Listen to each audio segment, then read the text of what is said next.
अच्छा इधर देखिए शाबाश बिस्मिल्लाह करते हैं। बिस्मिल्लाहिर्रहमानिर्रहीम। अच्छा इस चैप्टर का जो लास्ट टॉपिक है वो है रेजोनेंस। समझ आ रहे हैं? इधर देखिए शाबाश। अगर हम ये प्रेडिक्ट करें कि हमारा और आपका बहस है, आप कहते हैं कि ये बेंजीन मॉलिक्यूल है और इस बेंजीन का मॉलिक्यूल स्ट्रक्चर ये, समझ आ रहे हैं? लेकिन मैं आपसे इख्तिलाफ रखता हूँ और मैं कहता हूँ कि बेंजीन का स्ट्रक्चर ये नहीं है, बेंजीन का स्ट्रक्चर ये है। तो आपके और मेरे स्ट्रक्चर में जो बेसिक डिफरेंस है वो है इन पाई इलेक्ट्रॉन्स का। अगर आप उन लोगों को याद होगा, वीबीटी में हमने ये पढ़ा था कि जब भी कार्बन हाइब्रिडाइजेशन करता है और उसके हाइब्रिड ऑर्बिटल होते हैं हमेशा सिग्मा बॉन्डिंग करते हैं। कौन सी बॉन्डिंग? सिग्मा। और जो अनहाइब्रिडाइज ऑर्बिटल होते हैं एटॉमिक, वो कौन सी बॉन्ड बनाते हैं? पाई। तो मेरा और आपका जो इख्तिलाफ है वो पाई बॉन्डिंग का है। अब देखिए मैं कहता हूँ जो मेरा स्ट्रक्चर है उसमें पहला पाई बॉन्ड इधर है, दूसरा इस कार्बन और तीसरा इन दोनों के बीच में है। आप कहते हैं कि नहीं ये पाई बॉन्ड इधर होना चाहिए, यहाँ पे और यहाँ पे। तो देखिए बेसिक दोनों कंपाउंड का फार्मूला सेम है, दोनों कंपाउंड में कार्बन हाइड्रोजन की तादाद इक्वल है, मगर आप ये पाई इलेक्ट्रॉन देख ले, इन पाई इलेक्ट्रॉन की पोजीशन डिफरेंट है। क्या डिफरेंट है? पोजीशन डिफरेंट है। अब 100% हम ये नहीं कह सकते कि बेंजीन का ये स्ट्रक्चर वैलिड है, या 100% ये नहीं प्रेडिक्ट कर सकते कि बेंजीन का ये स्ट्रक्चर वैलिड है। तो हम क्या कर लेते हैं, हम कहते हैं ना ये स्ट्रक्चर 100% श्योर है और ना ये 100% श्योर है। तो हम ऐसे कर लेते हैं, इन दोनों स्ट्रक्चर का एक वेटेड एवरेज निकालते हैं। वेटेड एवरेज से मुराद ये है कि ऐसे राय पे एग्री कर जाते हैं कि आपकी पास्टुलेट भी सही है और मेरी पास्टुलेट भी सही है। तो अगर हम हाइपोथेटिकली ऐसे कहें कि इसी बेंजीन का स्ट्रक्चर ड्रा करें और इसमें एक रिंग बनाएं, इस रिंग से ये मुराद है, मैंने ऑलरेडी आप लोगों को बताया था कि जब पाई इलेक्ट्रॉन बन जाते हैं कार्बन कार्बन के बीच में, तो पाई इलेक्ट्रॉन वीक इलेक्ट्रॉन से वीक बॉन्डिंग है। अब इधर देखिए ये जो डबल बॉन्ड, ये डबल बॉन्ड या ये डबल बॉन्ड है, मैंने आपको बताया था कि अगर डबल बॉन्ड मौजूद हो और वो कंजुगेशन में हो, कंजुगेशन से मुराद ये है double single double single double single, इसको अल्टरनेशन भी कहते हैं कि डबल के बाद सिंगल, डबल के बाद सिंगल, या कंजुगेशन भी कहते हैं। जब पाई इलेक्ट्रॉन्स, पहला इंपॉर्टेंट पॉइंट, जब पाई इलेक्ट्रॉन्स कंजुगेशन में हो, अल्टरनेशन में हो, तो वो एक जगह पे स्टे नहीं करते, वो घूमते रहते हैं। इधर डबल बॉन्ड यहाँ पे है, नेक्स्ट सेकंड में ये इधर शिफ्ट हो जाएगा, समझ आ रहे हैं? इस तरह यहाँ पे, तो ये आपको ऐसे नजर आ जाएगा। नेक्स्ट सेकंड में ये डबल बॉन्ड इधर शिफ्ट हो जाएगा और नेक्स्ट सेकंड में ये डबल बॉन्ड इस तरह शिफ्ट हो जाएगा, और अगेन ये वाला डबल बॉन्ड नेक्स्ट सेकंड में इधर आपको मिलेगा, फिर ये डबल बॉन्ड आपको इधर मिलेगा, इसी तरह इधर मिलेगा। तो ये डबल बॉन्ड कभी भी एक जगह पे स्टे नहीं करता और रिंग के इर्द गिर्द घूमता रहता है। तो लिहाजा हम फॉर द सिंप्लिसिटी ये प्रेडिक्ट कर सकते हैं कि इसका स्ट्रक्चर ये होना चाहिए, जो कि क्यूल ने भी प्रेडिक्ट किया था, साइंटिस्ट है। इसका क्या मतलब है? इसका मतलब ये है कि पाई इलेक्ट्रॉन हमेशा शिफ्टिंग करते रहते हैं, वो एक कार्बन के ऊपर नहीं रहते हैं, वो एक जगह पर नहीं रहते। इधर देखिए, तो ऐसा फिनोमिनन, ऐसा प्रोसेस जिसमें ये पाई बॉन्ड, ये डबल बॉन्ड जब एक जगह पे नहीं रहते और घूमते रहते हैं, इस फिनोमिनन को रेजोनेंस कहते हैं। समझ आ रहे हैं कि नहीं आ रहा? अब केमिस्ट्री में रेजोनेंस का अपना क्या मतलब है, रेजोनेंस की अपनी मीनिंग क्या है? तो रेजोनेंस की अपनी मीनिंग ये है कि जब आपके पास दो या दो से ज्यादा ऐसे स्ट्रक्चर हो कि उनमें पाई इलेक्ट्रॉन्स हो और वो पाई इलेक्ट्रॉन्स एक जगह पे स्टे नहीं करते बल्कि घूमते रहते हैं, और आप क्या करें, उन मॉलिक्यूल्स का एक वेटेड स्ट्रक्चर प्रेडिक्ट करें, इसको हम कहते हैं रेजोनेंस। समझ आ रहे हैं कि नहीं आ रहा? तो हमेशा याद रखिएगा कि रेजोनेंस में आपको एक्चुअल स्ट्रक्चर नहीं मिलेगा। अब आप 100% प्रेडिक्ट नहीं कर सकते कि ये स्ट्रक्चर सही है या ये स्ट्रक्चर सही है। तो थ्योरेटिकल चीजें पढ़ते हैं, उसके बाद टेक्निकल चीजों की तरफ आ जाते हैं। अब देखिए, थ्योरेटिकली स्पीकिंग रेजोनेंस क्या है? रेजोनेंस है the representation of a structure जब आप कोई स्ट्रक्चर रिप्रेजेंट करें किस तरह, as a weighted average. Weighted average से मुराद ये है कि आप जो दो या दो से ज्यादा स्ट्रक्चर पे बेस हैं उनको जब आप कंबाइन करेंगे जो नया स्ट्रक्चर बनेगा उसको वेटेड एवरेज कहते हैं। तो हम कहते हैं जब हमारे पास किसी भी मॉलिक्यूल का, कंपाउंड का एक से ज्यादा स्ट्रक्चर पॉसिबल हो और हम दोनों का एक वेटेड एवरेज ले लें, एक डिसीजन पे एग्री हो, तो जो वेटेड एवरेज है, जो कंक्लूसिव स्ट्रक्चर है, इस फिनोमिनन को हम क्या कहते हैं, रेजोनेंस कहते हैं। तो ये दो भी हो सकती है और दो से ज्यादा स्ट्रक्चर्स भी पॉसिबल है, मॉलिक्यूल्स पे डिपेंड करता है। समझ आ रहा है कि नहीं आ रहा? अब देखिए जब रेजोनेंस होती है तो रेजोनेंस में दो या दो से ज्यादा स्ट्रक्चर हिस्सा लेते हैं, तो हर एक इंडिविजुअल स्ट्रक्चर बजाते खुद जो रेजोनेंस में हिस्सा लेता है उस इंडिविजुअल स्ट्रक्चर को रेजोनेटिंग या रेजोनेंस कंट्रीब्यूटर या मोस्ट इंपॉर्टेंटली कैनोनिकल फॉर्म कहते हैं। अब जब बेंजीन की इससे पहले हमने दो स्ट्रक्चर इंडिविजुअल बनाए हैं, तो ये वाला इंडिविजुअल स्ट्रक्चर या ये वाला इंडिविजुअल स्ट्रक्चर, इनको कैनोनिकल फॉर्म्स कहते हैं। कैनोनिकल फॉर्म से मुराद रेजोनेंस में हिस्सा लेने वाले स्ट्रक्चर। समझ आ रहे कि नहीं आ रहा? तो ये किसी कंपाउंड के लिए दो भी हो सकते हैं, तीन भी हो सकते हैं, चार भी हो सकते हैं और इससे ज्यादा भी हो सकते हैं। अब इधर देखिए जो वेटेड एवरेज है, वेटेड एवरेज वाले को क्या कहते हैं? तो वेटेड एवरेज वाला जो हम प्रेडिक्ट करते हैं उसको कहते हैं रेजोनेंस हाइब्रिड। मतलब ये जो इंडिविजुअल कैनोनिकल फॉर्म्स है ये उनका एक मजमुआ है, उनकी एक कंक्लूजन है, उनका एक ओवरऑल हाइब्रिड स्ट्रक्चर है जिसको हम रेजोनेंस हाइब्रिड कहते हैं। समझ आ रहा है कि नहीं आ रहा? अब देखें तो इस केस में अगर आप देखें ये इंडिविजुअल कैनोनिकल फॉर्म और ये वाला मॉलिक्यूल भी इंडिविजुअल कैनोनिकल फॉर्म, लेकिन इन दोनों का जो हमने स्ट्रक्चर प्रेडिक्ट किया है इसको कहते हैं रेजोनेंस हाइब्रिड। तो पहला इंपॉर्टेंट पॉइंट कि जितने मॉलिक्यूल के कैनोनिकल फॉर्म ज्यादा होंगे उतने ही उस मॉलिक्यूल में रेजोनेंस भी ज्यादा होगी।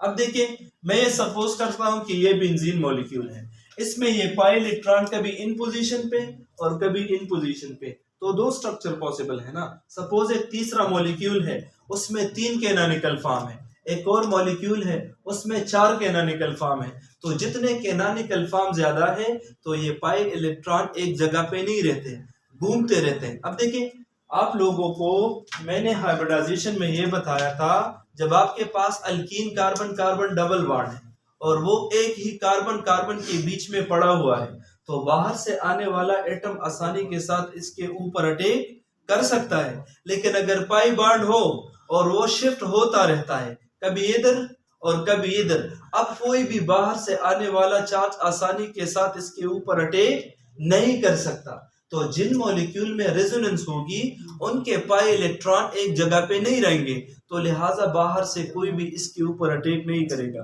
तो जितने ज्यादा कैनोनिकल फॉर्म है उतने इलेक्ट्रॉन की शिफ्टिंग भी ज्यादा होगी, और अगर इलेक्ट्रॉन की शिफ्टिंग ज्यादा है इसका मतलब है कंपाउंड की स्टेबिलिटी ज्यादा है। अब अगर देखिए ये आपके पास बेंजीन है, अगर पाई इलेक्ट्रॉन इधर है और बाहर से कोई आने वाला एटम इसके ऊपर अटैक करता है तो उसी सेकंड में ये किधर शिफ्ट हो जाएगा, इधर।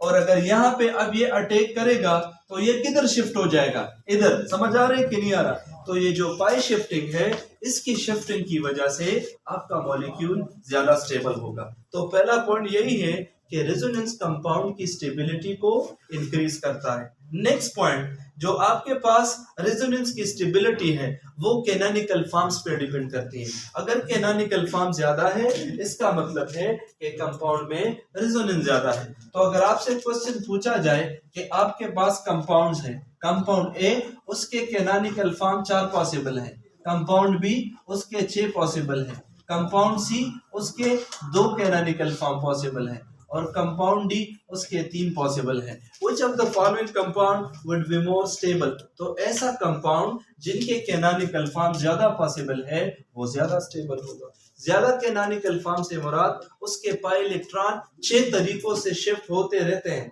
तो लिहाजा बाहर से आने वाले एटम या ग्रुप ऑफ एटम, मॉलिक्यूल या कंपाउंड के लिए डिफिकल्ट होगा कि वो इसके ऊपर अटैक करे। समझ आ रहा है कि नहीं आ रहा? अब लास्ट पॉइंट सबसे इंपॉर्टेंट है। लास्ट पॉइंट ये है कि जिन कंपाउंड में रेजोनेंस है उसका ओरिजिनल जो स्ट्रक्चर है वो प्रेडिक्ट करना इंतहाई मुश्किल है। अब अगर इस बेंजीन को भी आप देख लें, बेंजीन का ये स्ट्रक्चर पॉसिबल है या ये पॉसिबल है, वी हैव नो आइडिया। और जो हमने हाइपोथेटिकल लिया है वो भी प्रैक्टिकल स्ट्रक्चर नहीं है, इन दोनों का एवरेज है। तो लिहाजा इस मॉलिक्यूल का ओरिजिनल क्या स्ट्रक्चर है, वी हैव नो इंफॉर्मेशन। तो रेजोनेंस की वजह से आप कभी भी 100% श्योरिटी के साथ किसी मॉलिक्यूल का स्ट्रक्चर प्रेडिक्ट नहीं कर सकते। अब देखिए, रेजोनेंस को एक्सप्लेन करने के लिए इसके कुछ बेसिक रूल्स हैं, बेसिक पैरामीटर्स हैं, इनको आपने माइंड में रखकर कंपाउंड की रेजोनेंस स्ट्रक्चर ड्रा करनी है। इसमें से जो पहला रूल है वो ये है कि जब मॉलिक्यूल में रेजोनेंस होती रहती है तो सिर्फ पाई इलेक्ट्रॉन की शिफ्टिंग होती रहती है या लोन पेयर इलेक्ट्रॉन की शिफ्टिंग होती रहती है, और एटम्स के न्यूक्लियाई कभी भी शिफ्ट नहीं होते। इधर देखिए, अगर ये आपके पास बेंजीन है तो इसमें एक कार्बन, दूसरा कार्बन, तीसरा कार्बन, चौथा कार्बन, पांचवा कार्बन और ये छठा कार्बन। इसी तरह carbon 1, carbon 2, carbon 3, carbon 4, carbon 5 and carbon 6। अब अगर देखें, डबल बॉन्ड यहाँ पे है और एक डबल बॉन्ड यहाँ है और एक डबल बॉन्ड यहाँ, तो देखिए नेक्स्ट स्टेप में क्या होगा, ये जो डबल बॉन्ड है इधर शिफ्ट हो जाएगा, ये डबल बॉन्ड इस कार्बन के साथ शिफ्ट हो जाएगा जहां सिंगल है, और ये डबल बॉन्ड इधर शिफ्ट हो जाएगा। तो नेक्स्ट सेकंड में आपको ये स्ट्रक्चर ऐसे मिलेगा कि डबल बॉन्ड यहाँ पे है, ये वाला डबल बॉन्ड यहाँ है और ये वाला डबल बॉन्ड यहाँ पे है। तो देखिए ऐसे स्ट्रक्चर जो है रेजोनेटिंग स्ट्रक्चर। तो देखिए कार्बन अपनी जगह है तो एटम के न्यूक्लियाई एक जगह पे रहते हैं, इसका भी जो न्यूक्लियस है, इसका भी न्यूक्लियस, इसका भी, इसी तरह इनका भी। कार्बन के न्यूक्लियाई जो है वो एक पॉइंट पे है, सिर्फ पाई इलेक्ट्रॉन की शिफ्टिंग होती है। तो पहला रूल ये है कि न्यूक्लियाई अपनी पोजीशन चेंज नहीं करते, बल्कि ये पाई इलेक्ट्रॉन्स अपनी पोजीशन शो करते हैं। नेक्स्ट पॉइंट, तो देखिए मैंने कहा भी है कि अगर पाई इलेक्ट्रॉन्स हो या लोन पेयर इलेक्ट्रॉन हो, बाज मॉलिक्यूल में पाई इलेक्ट्रॉन नहीं होते लेकिन लोन पेयर होते हैं और उनकी वजह से वो कंपाउंड रेजोनेंस करते रहते हैं, वो अभी बताऊंगा कि किस तरह से। नेक्स्ट पॉइंट ये है कि जब आप रेजोनेंस स्ट्रक्चर बनाते हैं तो number of electron pair remain same in resonating structure. अब देखिए number of lone pair of electron या पाई इलेक्ट्रॉन, इस बेंजीन के स्ट्रक्चर में पाई इलेक्ट्रॉन की तादाद 6 है, 2 ये है एक बाई बॉन्ड में, 2 ये है 4 और 2 ये है 6, और इसका जो नेक्स्ट मेंबर है कैनोनिकल फॉर्म है उसमें भी पाई इलेक्ट्रॉन की तादाद क्या है 6। तो कंपाउंड के जो रेजोनेंस स्ट्रक्चर बनेंगे पाई इलेक्ट्रॉन या अगर लोन पेयर ऑफ इलेक्ट्रॉन है उनकी तादाद सेम होगी। एक पॉइंट और याद रखिए कि रेजोनेंस को हम इन दो एरो से रिप्रेजेंट करते हैं। इसका मतलब है कि ये स्ट्रक्चर इसमें शिफ्ट होता रहता है और ये वाला स्ट्रक्चर अगेन, ये दोनों एक दूसरे के डायनेमिक इक्विलिब्रियम में होते हैं, यानी एक दूसरे में शिफ्ट होते रहते हैं। नेक्स्ट पॉइंट ये है कि अगर कोई कंपाउंड है और उसमें लोन पेयर ऑफ इलेक्ट्रॉन्स है तो जो लोन पेयर ऑफ इलेक्ट्रॉन है वो दोनों स्ट्रक्चर में सेम होंगे। अब बेंजीन में तो लोन पेयर ऑफ इलेक्ट्रॉन नहीं है, सारे पाई है। ऐसे भी स्ट्रक्चर्स आ सकते हैं जहां लोन पेयर ऑफ इलेक्ट्रॉन हो तो वो दोनों स्ट्रक्चर में सेम होनी चाहिए। अब जरा देखें लास्ट पॉइंट क्या है कि जितने भी मॉलिक्यूल रेजोनेंस शो करेगा वो लीविस स्ट्रक्चर होंगे। Dalton cross formula 9th 10th chemistry में याद है ना, लीविस डाल्टन क्रॉस फार्मूला, तो कहते हैं ये इस फार्मूले को एप्लीकेबल होगा, मतलब ये डाल्टन क्रॉस फार्मूला याद है ना, ये वाला चीज। तो ये बेंजीन में तो डिटरमिन नहीं कर सकते, नीचे इस एग्जांपल में डिटरमिन हो जाएगा। अब देखिए अगर आपका और मेरा बहस हो, आप कहते हैं इस ओजोन मॉलिक्यूल का स्ट्रक्चर ये है और मैं कहता हूं इस ओजोन का मॉलिक्यूल का स्ट्रक्चर ये, समझ आ रही कि नहीं आ रही?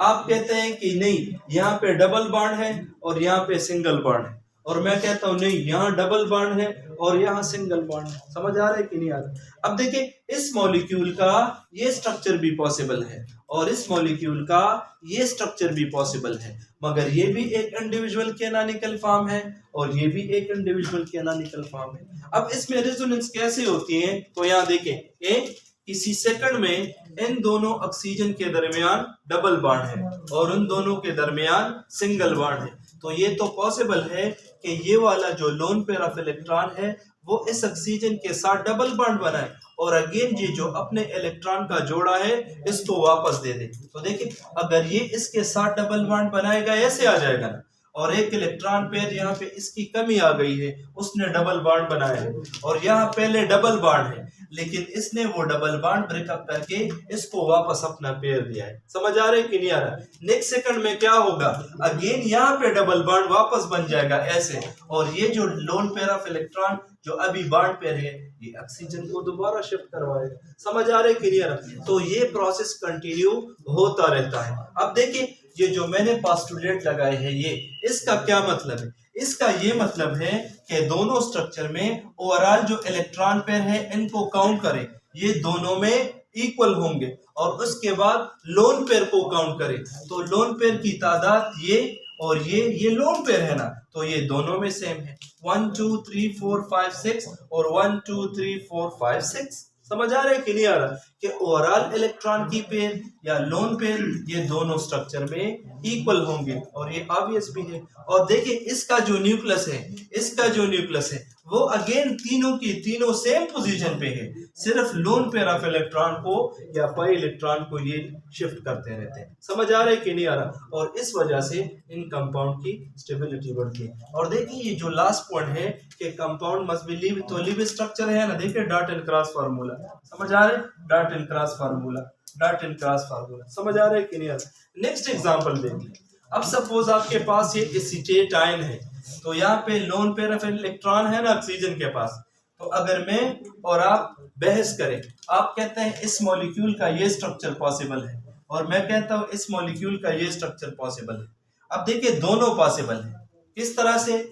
यहाँ डबल बॉन्ड ऑक्सीजन और सिंगल बॉन्ड ऑक्सीजन है, लेकिन नेक्स्ट सेकंड में ऐसे हो सकता है कि ये कार्बन और ऑक्सीजन डबल बॉन्ड बनाए और ये अपना बॉन्ड ब्रेकअप करके सिंगल बॉन्ड बनाए। समझ आ रहा है कि नहीं? अगेन क्या होगा, नेक्स्ट सेकंड में ये डबल बॉन्ड और ये सिंगल बॉन्ड, तो ये स्ट्रक्चर शिफ्ट होते रहते। जिस तरह बेंजीन में ये यहाँ पे शिफ्ट हो जाएगा, ये इधर शिफ्ट हो जाएगा और ये इधर शिफ्ट हो जाएगा, और अगेंस्ट नेक्स्ट सेकंड में तो जहां इन पाई मॉलिक्यूल्स की या लोन पेयर ऑफ इलेक्ट्रॉन की शिफ्टिंग होगी, इस प्रोसेस को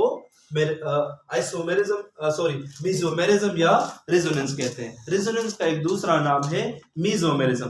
जरा अपने पास नोट कर ले, कभी कभार क्वेश्चन आता है कि it is also called as mesomerism, तो ये एक ही चीज है। और पॉइंट एक्सप्लेन करते हैं, जरा ये मिटा दें। अच्छा, इसको तो थोड़ा सा और इलाबोरेट करते हैं। अगर आपसे मैं ये पूछूं या एमसीक्यू आ जाए कि इनमें से कौन सा स्ट्रक्चर है जिसमें रेजोनेंस पॉसिबल नहीं है, ऐसा कौन सा स्ट्रक्चर है जिसमें रेजोनेंस पॉसिबल नहीं? जी, तो ऐसा स्ट्रक्चर जिसमें रेजोनेंस पॉसिबल हो उसकी इंटरप्रिटेशन हम किस तरह करते हैं? अब देखिए, मैंने आप लोगों को बताया था कि बेंजीन में 6 कार्बन है, सही है, और हर कार्बन के साथ एक एक हाइड्रोजन अटैच है। याद है आप लोगों को? सारे कार्बन के साथ एक एक हाइड्रोजन अटैच है। बेंजीन का फार्मूला है C6 और H6। समझ आ रहे? अब इधर देखिए, हर कार्बन के पास एक एक हाइड्रोजन और बीच में डबल बॉन्ड। अब अगर एक कार्बन की, क्योंकि बेंजीन सारा सिमेट्रिक है, सारा सेम है, अगर एक कार्बन की हम हाइब्रिडाइजेशन निकालें तो फार्मूला क्या है? हाइब्रिडाइजेशन इज इक्वल टू, हमने करवाया था, नंबर ऑफ एटम्स अटैच। तो एक ये एटम्स अटैच, एक दूसरा और ये तीसरा, और पाई बॉन्ड को हम उसमें काउंट नहीं करते, याद है ना? तो 3 plus lone pair of electron कितने हैं? 0। बेंजीन में कोई भी लोन पेयर ऑफ इलेक्ट्रॉन नहीं है, तो 3 प्लस 0 से 3 आएगा। 3 से मुराद कौन सी हाइब्रिडाइजेशन? sp2। और sp2 में जो 3 हाइब्रिड ऑर्बिटल बनते हैं, एक इस तरह से, दूसरा ऐसे और तीसरा ऐसे, और सब में जो एंगल है कितना है? 120 डिग्री, याद है ना? और जो अनहाइब्रिडाइज्ड ऑर्बिटल है वो हमेशा जो हाइब्रिड ऑर्बिटल है उसके परपेंडिकुलर रहता है, ऐसे। अब इधर देखिए, इससे मुराद ये है कि ये 3 ऑर्बिटल अब हाइब्रिड ऑर्बिटल कंसीडर करें, तो हाइब्रिड ऑर्बिटल वो है जिनमें सारों के अंदर जो एंगल है वो कितना है? 120 है, और जो अनहाइब्रिडाइज्ड ऑर्बिटल है वो एग्जैक्टली इसके परपेंडिकुलर होता है। तो ये एक कार्बन में, दूसरे में, तीसरे में, चौथे में, पांचवें में और छठे में, तो सब कार्बन में इसकी सिमेट्री ऐसी होती है। समझ आ रहा है कि नहीं आ रहा है? अब देखिए कितने कार्बन ने बॉन्ड बनाया है, 6 कार्बन ने। तो यही स्ट्रक्चर हम 6 दफा ड्रा करेंगे। देखिए ये फर्स्ट कार्बन के लिए, समझ आ रहे हैं, ये दूसरे कार्बन के लिए, सही है। इस तरह से ये दूसरा कार्बन थोड़ा सा ऊपर ड्रा करते हैं ताकि क्लियर नजर आ जाए। ये दूसरे कार्बन के लिए ये वाला, ये तीसरे कार्बन के लिए यही स्ट्रक्चर, इसी तरह इस चौथे कार्बन के लिए यही स्ट्रक्चर, समझ आ रहे हैं। इसी तरह ये पांचवें कार्बन के लिए अगेन सेम स्ट्रक्चर, और इसी तरीके से इस सिक्स्थ वाले कार्बन के लिए यही स्ट्रक्चर। देखिए 6 कार्बन है और 6 कार्बन का यही स्ट्रक्चर है, और फिर हर कार्बन के साथ एक अनपेयर्ड इलेक्ट्रॉन है, एक ये वाला, एक ये वाला, एक ये वाला, एक ये वाला, इसी तरह सबके पास एक एक अनपेयर्ड इलेक्ट्रॉन। समझ आ रहे कि नहीं आ रहा? अब देखिए हमने हमेशा ये रूल पढ़ा था कि हाइब्रिड ऑर्बिटल हमेशा सिग्मा बॉन्डिंग करता है। तो देखिए ये जो हाइब्रिड ऑर्बिटल है ये दूसरे कार्बन के साथ हेड ऑन ओवरलैप करके कौन सा बॉन्ड बनाएगा? Sigma bond. यानी हर एक हाइब्रिड ऑर्बिटल में एक एक इलेक्ट्रॉन होते हैं, और अनहाइब्रिडाइज में भी। याद है एक्साइटेशन में हमने कहा था पहले कार्बन की वैलेंसी 2 होती है, और जब ये अपना इलेक्ट्रॉन शिफ्ट करता है तो वैलेंसी क्या हो जाती है? 4। अब देखिए सब में एक एक इलेक्ट्रॉन है, तो सारे ही एक एक इलेक्ट्रॉन आपस में शेयर करते रहते हैं। अब देखिए ये जो दूसरा हाइब्रिड ऑर्बिटल है ये इसकी साथ सिग्मा बॉन्डिंग बनाएगा, और ये जो हाइब्रिड 2 ऑर्बिटल है ये आपस में सिग्मा बॉन्डिंग करेंगे। इसी तरह ये भी आपस में, इसी तरह सारे के सारे आपस में सिग्मा बॉन्डिंग करेंगे, तो बेंजीन का एक रिंग बन जाएगा, और ये 6 कार्बन का रिंग बन जाएगा। समझ आ रहे कि नहीं आ रहा? अब एक एक हाइब्रिड ऑर्बिटल और भी बाकी है। हाइड्रोजन की तादाद कितनी है? 6। तो एक हाइड्रोजन इसके साथ सिग्मा बॉन्ड, एक जो इसका हाइब्रिड ऑर्बिटल है ये ब्लू वाला उसके साथ। समझ आ रहे कि नहीं आ रहा? ये ऐसे यहाँ पे सिग्मा बॉन्ड, ये इसके साथ, ये इसके साथ, इसी तरह इसके साथ, तो सबके साथ एक एक हाइड्रोजन लग जाएगा। एक हाइड्रोजन, दूसरा हाइड्रोजन, तीसरा, चौथा, पांचवा और ये छठा। लेकिन अब आप देख लें हाइब्रिड ऑर्बिटल खत्म हो गए हैं। एक कार्बन के साथ हाइब्रिड ऑर्बिटल की तादाद 3 है, तो सबने 3-3 सिग्मा बॉन्ड बनाई है, मगर एक एक ऑर्बिटल कौन सा है? अनहाइब्रिड, जो ग्रीन में मैंने रिप्रेजेंट किया है। तो देखिए इसका ये अनहाइब्रिड ग्रीन ऑर्बिटल, इस कार्बन का अनहाइब्रिड, इस कार्बन का अनहाइब्रिड, इस कार्बन का अनहाइब्रिड, इसका अनहाइब्रिड और इसका अनहाइब्रिड। समझ आ रहा है कि नहीं आ रहा? और हर अनहाइब्रिड ऑर्बिटल में एक एक इलेक्ट्रॉन मौजूद है। मैंने आप लोगों को ये बताया था कि जब हेड ऑन ओवरलैप हो जाए उसके बाद हेड ऑन ओवरलैप नहीं हो सकती, तो नेक्स्ट बॉन्ड कौन सा बनेगा?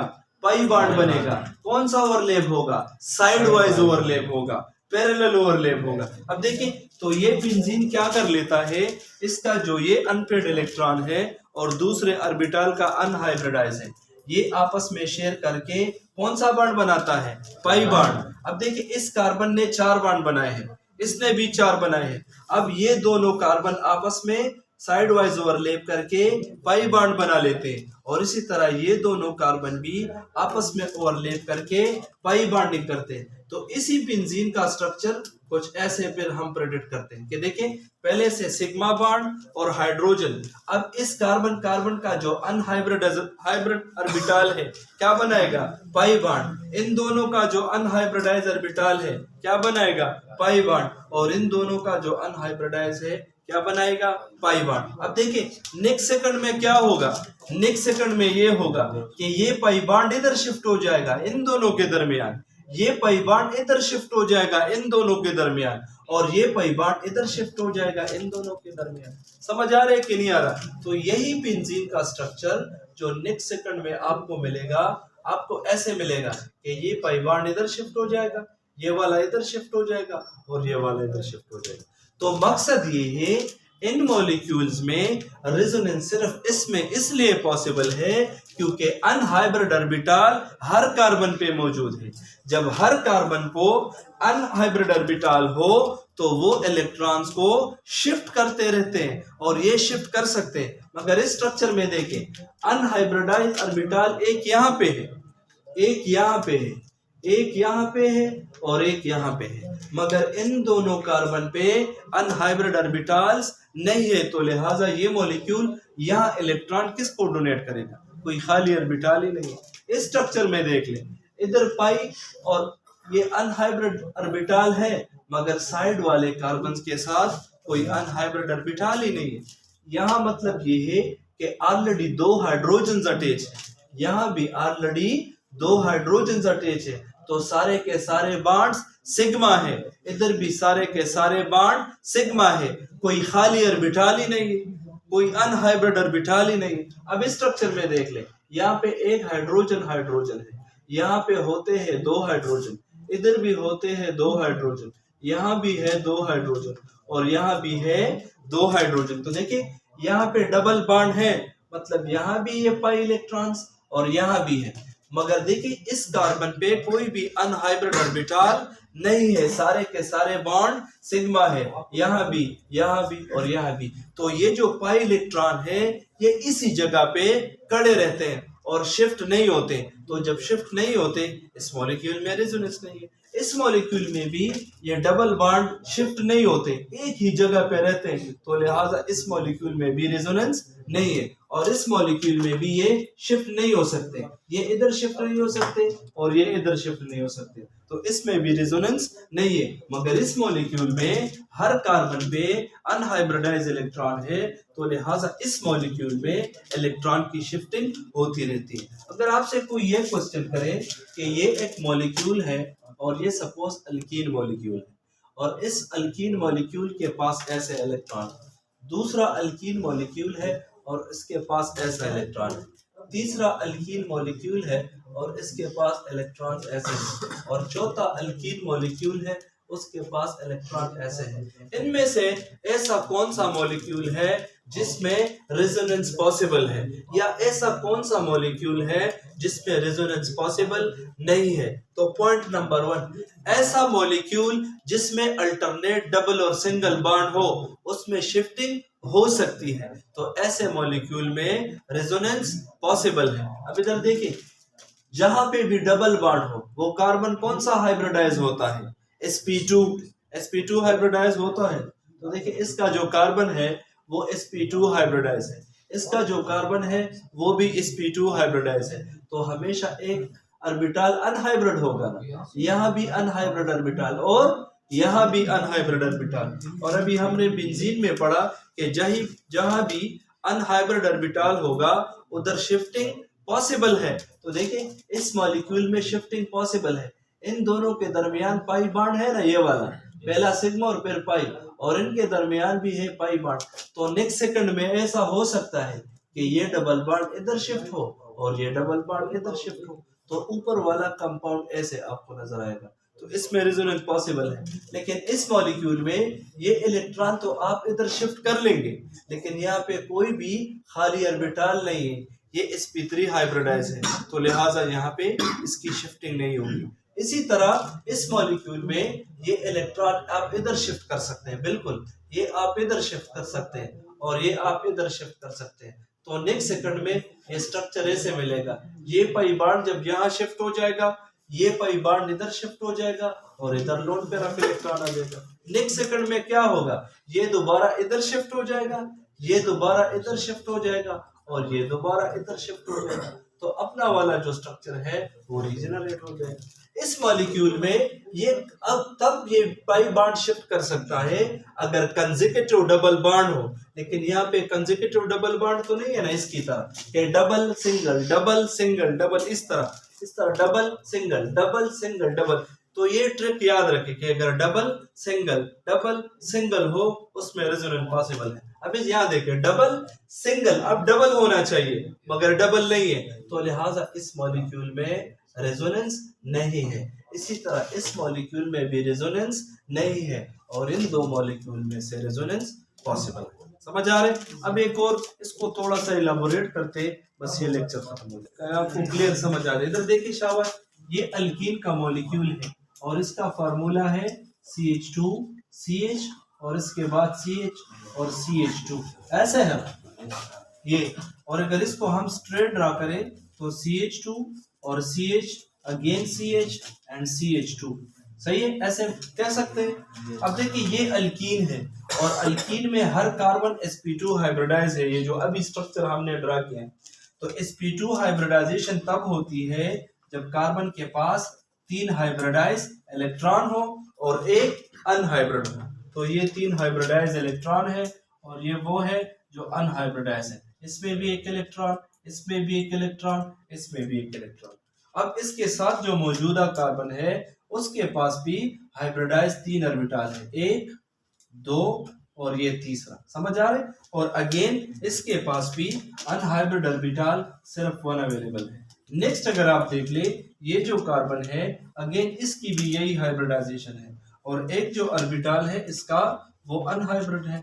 जो चौथा है उसमें भी sp2 हाइब्रिडाइजेशन है और वहां भी जो आपके पास 3 हाइब्रिड ऑर्बिटल है और एक जो है आपके पास अनहाइब्रिड है। समझ आ रहे? थोड़ा सा तरतीब से ड्रा करते हैं ताकि फिर ड्राइंग में आसानी हो। इधर देखिए ये अनहाइब्रिड ऑर्बिटल, अब सब में एक एक इलेक्ट्रॉन है तो सारे बॉन्ड्स कोवेलेंट बॉन्ड्स बना सकते हैं। इन सारों में एक एक इलेक्ट्रॉन है, आप लोगों ने हाइब्रिडाइजेशन में पढ़ा होगा इधर। अब देखिए एक कार्बन 4 बॉन्ड बना सकता है, 2 हाइड्रोजन के साथ, 2 दूसरे कार्बन के साथ। तो इधर देखिए पहला वाला कार्बन का जो हाइब्रिड ऑर्बिटल है दूसरे के साथ सिग्मा बॉन्डिंग करके पहला कोवेलेंट बॉन्ड बनता है, तो कार्बन टू कार्बन बॉन्ड बन जाता है। ये कार्बन मजीद 2 हाइड्रोजन के साथ सिग्मा बॉन्डिंग करके CH2 बनाता है ना, ये देखिए, समझ आ रहे कि नहीं आ रहा? समझ आ रहे हैं? yes. तो ये CH2। अब ये जो कार्बन है ये वाला, ये मजीद अपने एडजेसेंट कार्बन के साथ ओवरलैप करता है, तो again carbon carbon third bond बन जाता है।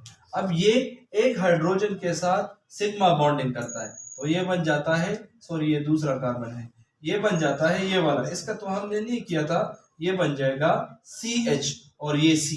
समझ आ रहे? अब जो नेक्स्ट कार्बन है सारे एक दूसरे के साथ क्या कर लेते हैं, पहले सिग्मा बॉन्ड और जो हाइड्रोजन हो उसके साथ सिग्मा बॉन्ड और लास्ट वन जो है 2 हाइड्रोजन के साथ सिग्मा बॉन्ड। तो हम ये 4 फिर ऐसे रिप्रेजेंट करते हैं कि ये भी हाइड्रोजन और ये फिर 2 हाइड्रोजन। लेकिन अब चारों में अगर आप देखें एक एक बॉन्ड बनने की एबिलिटी अब भी है, और वो कौन से बॉन्ड की एबिलिटी है? पाई बॉन्ड की, क्योंकि अब सिग्मा बॉन्ड हो नहीं सकती। और हमने रूल में ये भी पढ़ा था कि अनहाइब्रिड ऑर्बिटल हमेशा पाई बॉन्डिंग करता है। तो देखिए अगर ये दोनों साइड वाइज ओवरलैप करते हैं तो कौन सा बॉन्ड बनाएंगे? हाँ, पाई बॉन्ड, तो कार्बन कार्बन डबल बॉन्ड। समझ आ रहे? अब इस कार्बन और इस कार्बन ने 4-4 बॉन्ड बनाए हैं तो मजीद बॉन्डिंग नहीं कर सकते, लेकिन इन दोनों के दरमियान बॉन्डिंग पॉसिबल है, एक एक इलेक्ट्रॉन ये शेयर कर सकते हैं, तो ये दोनों एक एक इलेक्ट्रॉन शेयर करके इधर डबल बॉन्ड बनाएंगे। अब इसमें रेजोनेंस क्यों पॉसिबल है?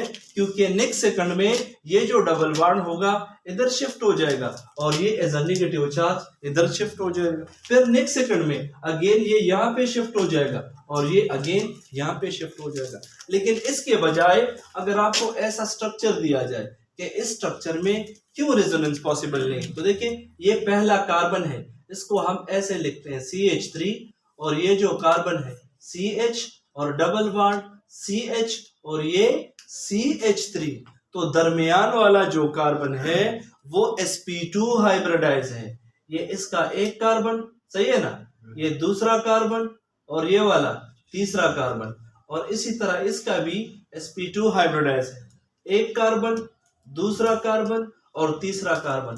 मगर इस कार्बन की जरा हाइब्रिडाइजेशन निकाले, number of atoms attached 4 और लोन पेयर 0, तो कौन सी हाइब्रिडाइजेशन है?